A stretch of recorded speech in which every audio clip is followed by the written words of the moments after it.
Hello दोस्तों, Rajasthan board class 10 social science कल आप सभी का सामाजिक विज्ञान का पेपर है और इस पेपर के लिए जितने भी महत्वपूर्ण प्रश्न रहने वाले हैं यानी कल के पेपर में आने वाले सपने वाले जो हुबहू जो प्रश्न है वो आपको इस क्लास में मिलने वाले हैं। यानी इस क्लास में जितने भी सामाजिक विज्ञान के महत्वपूर्ण जो प्रश्न होंगे वो आपको हुबहू एग्जाम के पेपर में मिलेंगे। उन्हीं पेपर का यहाँ पर विद आंसर की यानी फुल पेपर का सोल्यूशन बताने वाला हूँ। कौन कौन से प्रश्न है जो आपको कल 17 मार्च 2025 के पेपर में हुबहू आपको मिलने वाले हैं। तो अभी तक आपने इस क्लास को लाइक नहीं किया तो सबसे पहले इस क्लास को क्या कर दीजिए, लाइक कर दीजिए, चैनल को सब्सक्राइब करके बेल आइकन को प्रेस कर दिया और ज्यादा ज्यादा इस क्लास को शेयर करना है अपने सभी दोस्तों के साथ। तो कल सामाजिक विज्ञान पेपर के लिए जो भी महत्वपूर्ण प्रश्न रहने वाले हैं, रामबाण प्रश्न रहने वाले हैं, वही यहाँ पर हम डिस्कस करने वाले हैं। तो ये पूरा का पूरा पेपर है आप सभी के लिए काफी महत्वपूर्ण है। और यहाँ पर सबसे पहले हम खंड अ यानी सेक्शन ए की बात करने वाले हैं, जहां पर आपको बहुविकल्पी प्रश्न यानी वैकल्पिक प्रश्न आपको देखने को मिलेंगे। तो काफी महत्वपूर्ण है। जर्मनी को एक स्वतंत्र राज्य घोषित किया गया, कल के पेपर में आने वाला प्रश्न है। तो 1817 में, 1848 में, 1871 में या 1811 में। तो इसका सही जो आंसर हो जाएगा वो 1871 हो जाएगा। यानी जर्मनी को एक स्वतंत्र जो राज्य है वो 1871 में घोषित किया गया था। ये इसका यहाँ पर सही आंसर हो जाएगा। तो देखिए ये पेपर आप सभी के लिए काफी महत्वपूर्ण है। अंतिम समय में जो पढ़ना है, जो इस क्लास में मैं आपको बता रहा हूँ उसको आपको फाइनल रट लेना है। अब आपको यहाँ पर आपके पास कोई रिवीजन वाला समय नहीं रहा है। अब आपको जो इंपॉर्टेंट क्वेश्चन बता रहा हूँ उनको फाइनल आपको क्या करना है, रट लेना है। नेक्स्ट यहाँ पर आप देख सकते हैं आयु के आधार पर नए जलोढ़ को किस नाम से जाना जाता है। किसके आधार पर? आयु के आधार पर है। काफी इंपॉर्टेंट क्वेश्चन है। तो बांगर देखिए, जो बांगर होता है वो पुराना जो जलोढ़ होता है, ठीक है, ये आपको ध्यान रखना है। यदि यहाँ पर प्रश्न होता है कि पुरानी जलोढ़ को किस नाम से जाना जाता है, ठीक है, पुरानी जलोढ़ को जो नाम से जाना जाता है वो होती है बांगर। क्या होती है? बांगर। यदि इसका सही आंसर है, ये यहाँ पर नए की जगह क्या होता है, पुराना होता है। लेकिन यहाँ पर नए जलोढ़ को जाना जाता है वो खादर के रूप में जाना जाता है। यानी किस नाम से जाना जाता है? खादर। खादर कहते हैं आयु के आधार पर जो नए जो जलोढ़ होते हैं उसको बोलते हैं खादर। तो यहाँ पर हो जाएगा। और पुरानी जलोढ़ पूछा जाए तो आपको बताना है बांगर। तो ये यहाँ पर इसका सही आंसर हो जाएगा। नेक्स्ट यहाँ पर आप देख सकते हैं भारतीय वन्य जीव संरक्षण अधिनियम जो है यहाँ पर कब लागू किया, यानी वन्य जीव जो संरक्षण का जो अधिनियम है वो किस वर्ष लागू किया गया था। तो कब लागू किया था? 1972 में लागू किया गया था। ये इसका यहाँ पर सही आंसर हो जाएगा। यानी भारतीय वन्य जीव जो संरक्षण जो अधिनियम है यानी जीव संरक्षण बायो कंजर्वेशन एक्ट जो है वो यहाँ पर 1972 में जो है यहाँ पर क्या हुआ, इंप्लीमेंट हुआ। कर्ज लेने के लिए कर्जदार निम्नलिखित में से किसका उपयोग गारंटी देने के लिए करते हैं? आजकल आप सभी को पता है यदि आप किसी भी बैंक में आप बैंक लोन के लिए जाते हैं, अप्लाई करते हैं तो क्या दी जाती है, गारंटी दी जाती है। और गारंटी के लिए एग्रीमेंट जो है यहाँ पर करवाया जाता है आपके, ठीक है, एग्रीमेंट करवाया जाता है या अन्य प्रकार की किसी भी प्रकार का आपको पेपर साइन वगैरह जो है करवाया जाता है। लेकिन यहाँ पर जो है देखिए कर्ज लेने के लिए, यदि आपको कर्ज लेना है, पहले की बात हो रही है, कर्जदार निम्नलिखित में से किसका उपयोग गारंटी देने के लिए करता है? चेक का, तो चेक का नहीं करता है। सार्थक ऋणाधार, करेंसी नोट, ठीक है, यहाँ पर क्या हो जाएगा, बी ऑप्शन बिल्कुल यहाँ पर सही हो जाएगा। यानी साख का उपयोग करता है। किसका उपयोग करता है? साख का उपयोग करता है। और इसको इंग्लिश में बोलते हैं क्रेडिट। क्या बोलते हैं? इसको बोलते हैं क्रेडिट। नेक्स्ट यहाँ पर आप देख सकते हैं किस क्षेत्र के उत्पादक कच्चे माल को परिष्कृत वस्तुओं में क्या करते हैं, परिवर्तित करते हैं। तो वो द्वितीय श्रेणी, द्वितीय क्षेत्र के जो यहाँ पर माल होते हैं उनको क्या करते हैं, परिष्कृत वस्तुओं में परिवर्तित करते हैं। यानी द्वितीय क्षेत्र में ये क्रिया होती है। प्राथमिक में कृषि, पशुपालन ये संबंधी जो है वो प्राथमिक में आएंगे। और चतुर्थक जो क्षेत्र है उसमें सूचना प्रौद्योगिकी यानी जो आईटी वाले जो सेक्शन है, आईटी वाला जो क्षेत्र है, मीडिया है, अनुसंधान व विकास है, सूचना है, इन संबंधित जो भी क्षेत्र होंगे यानी विकास संबंधी होंगे वो चतुर्थ क्षेत्र में आएंगे। आपको ध्यान रखना है प्रत्येक क्षेत्र में जो सेवा क्षेत्र है, जितने भी सेवा क्षेत्र है, सड़क परिवहन शिक्षा वगैरह जो है वो सेवा क्षेत्र है वो प्रत्येक श्रेणी में आएंगे। तो आपको ध्यान रखना है। यहाँ से आपके 3 से 4 प्रश्न आपको आने वाले, मैंने आपको पहले भी बता चुका है। यहाँ पर जो है प्राथमिक क्षेत्र, ठीक है, द्वितीय क्षेत्र, तृतीय और चतुर्थ से 100% 3 से 4 प्रश्न आएंगे। वो भी आपको एक निम्नात्मक में मिल सकता है, एक आपको अति लघुत्रात्मक में मिलेगा, एक आपको वैकल्पिक में मिलेगा, एक आपको यहाँ पर लघुत्रात्मक में मिलेगा। तो ये पेपर आप सभी के लिए काफी महत्वपूर्ण है। और यहाँ से आपको वो एग्जाम के पेपर में क्या मिलने वाले हैं, प्रश्न मिलने वाले हैं।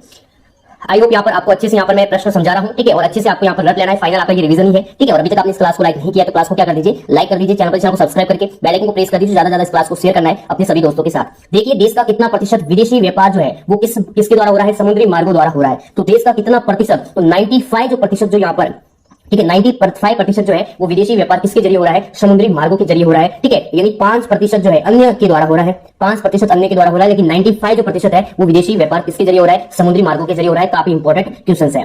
नेक्स्ट यहाँ पर आप देख सकते हैं बेल्जियम, ठीक है, बेल्जियम में अधिकांश लोग किस भाषा को बोलते हैं? तो कौन सी भाषा को बोलते हैं? हिंदी को बोलते हैं, फ्रेंच को बोलते हैं, ठीक है, अंग्रेजी को बोलते हैं। यहाँ पर देखिए जो यहाँ पर बेल्जियम है इसकी जगह एक और आपका शब्द मिल सकता है कि फ्लेमिश में, कहां पर इसको बेल्जियम को फ्लेमिश भी कहा जाता है। ध्यान रखना है क्या कहा जाता है, फ्लेमिश, ठीक है। तो इसमें जो यहाँ पर 10 कौन सी भाषा, 10 भाषा का उपयोग करते हैं। यानी बेल्जियम में बहुत सारे लोग किस भाषा का उपयोग करते हैं, 10 का उपयोग करते हैं और फिर उसके बाद अंग्रेजी का उपयोग करते हैं। नेक्स्ट यहाँ पर आप देख सकते हैं निम्नलिखित में से संघ सूची का विषय नहीं है। देखिए 3 सूची है, राज्य सूची है, राज्य सूची को द्वितीय सूची भी कहा जाता है और ये 7वीं अनुसूची में यहाँ पर इसका डिस्कस है, ठीक है। संघ सूची है और एक है समवर्ती सूची है। समवर्ती सूची में वो विषय जिस पर राज्य और संघ दोनों मिलकर क्या बनाएंगे, कानून बनाएंगे, जैसे कि क्या है, शिक्षा। कैसा है, शिक्षा। यानी शिक्षा सिर्फ और सिर्फ संघ सूची का विषय नहीं है, ये एक समवर्ती सूची का विषय है। समवर्ती सूची, ठीक है। यहाँ पर हम बात कर रहे हैं कि संघ सूची में कुल 100 विषय, कितने विषय हैं, 100 विषय हैं, ठीक है। समवर्ती सूची की बात करें तो उसमें 61 विषय वर्तमान में, पहले यहाँ पर जो विषय थे वो 66 थे, वर्तमान में 61 विषय है, ठीक है। अब यहाँ पर बात कर रहे हैं संघ सूची का विषय नहीं है। तो देखिए राष्ट्रीय सुरक्षा, विदेशी मामले एक संघ सूची का विषय है, बैंकिंग जो है एक संघ सूची का विषय है, ठीक है। राष्ट्रीय सुरक्षा, लेकिन ये जो है क्या है, समवर्ती सूची का विषय। किसका है, समवर्ती, यानी संघ में भी आ रहा है और किसमें भी आ रहा है, राज्य में भी आ रहा है। ये आपको ध्यान में रखना है, काफी इंपॉर्टेंट है।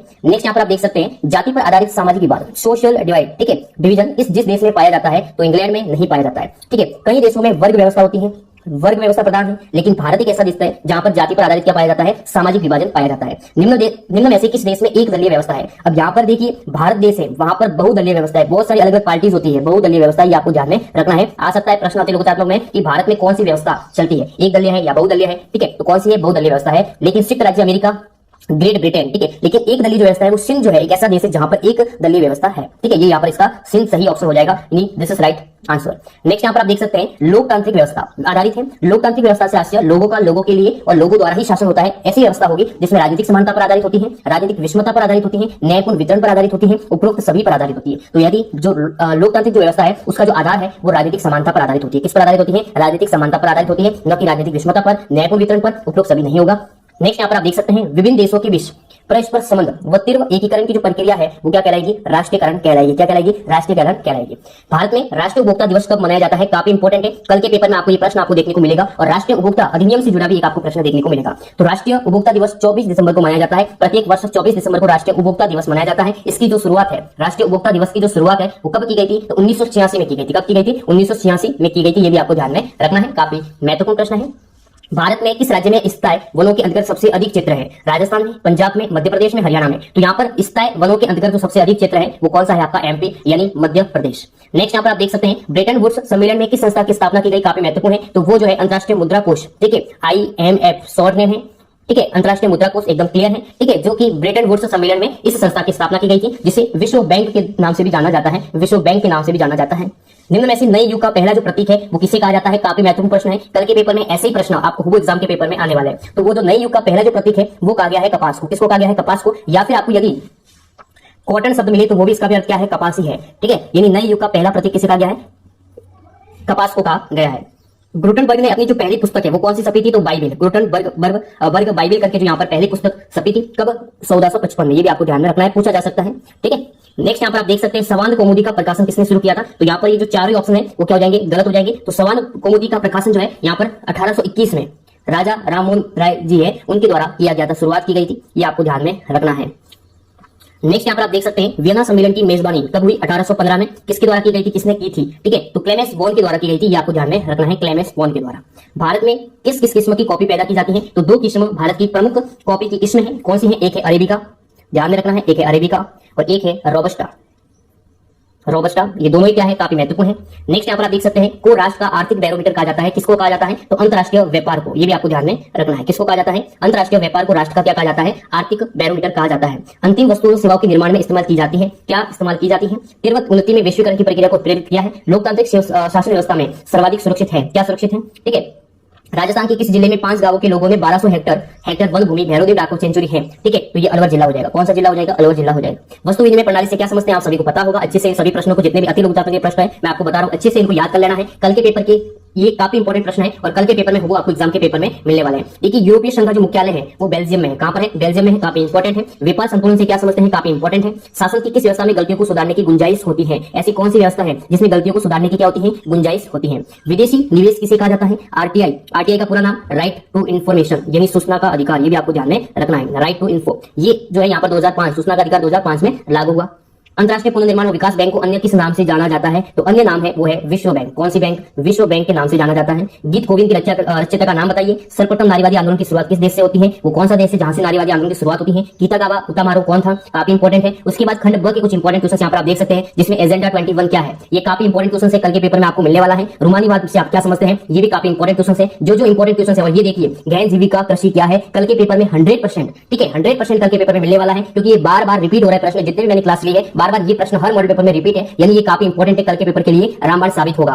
ठीक है, शासन के विविध अंगों के बीच किस प्रकार की सत्ता को बंटवारा होता है? मानव विकास सूचकांक, काफी इंपॉर्टेंट क्वेश्चन है। देखिए जो इंपॉर्टेंट स्टार लगा रहा हूं वो 100% कल के पेपर में मिलने वाले हैं। खुली बेरोजगारी, प्रचंड बेरोजगारी के बीच में विभेद कीजिए और इस विभेद को अंतर को स्पष्ट करने के लिए आपको एक फॉर्मेट के माध्यम से अंतर को स्पष्ट करना होगा, तभी आप अच्छे से समझ पाएंगे, अन्यथा आप जो यहाँ पर समझ नहीं पाएंगे। यहाँ पर खुली बाजारी, यहाँ पर प्रचंड बेरोजगारी, खुली बेरोजगारी, दोनों को अच्छे से स्पष्ट करना होगा। वैश्वीकरण में सूचना संचार प्रौद्योगिकी की भूमिका को बताना है। विश्वव्यापी आर्थिक महामंदी में भारत पर क्या प्रभाव पड़े हैं? धर्म और राजनीति के संबंध में गांधी जी के क्या विचार थे? सार्वजनिक क्षेत्र निजी क्षेत्र में अंतर स्पष्ट करना है। ये जितने भी यहाँ पर प्रश्न है काफी इंपॉर्टेंट है, कल के पेपर के लिए सभी प्रश्न रामबाण प्रश्न है। देखिए स्वयं सहायता समूह, ये भी काफी इंपॉर्टेंट है। आदि औद्योगिकरण की प्रक्रिया से आप क्या समझते हैं? ब्रिटेन में औद्योगिकरण से उद्योगों पर क्या प्रभाव पड़ा है? ठीक है, संघीय व्यवस्था की गठन के तरीकों को साधारण समझाना है। ये जितने भी प्रश्न मैं बता रहा हूँ काफी इंपॉर्टेंट है कल के पेपर के लिए और वो एग्जाम के पेपर में मिलने वाले हैं। अभी तक आपने इस क्लास को लाइक नहीं किया है तो क्लास को लाइक करें, चैनल को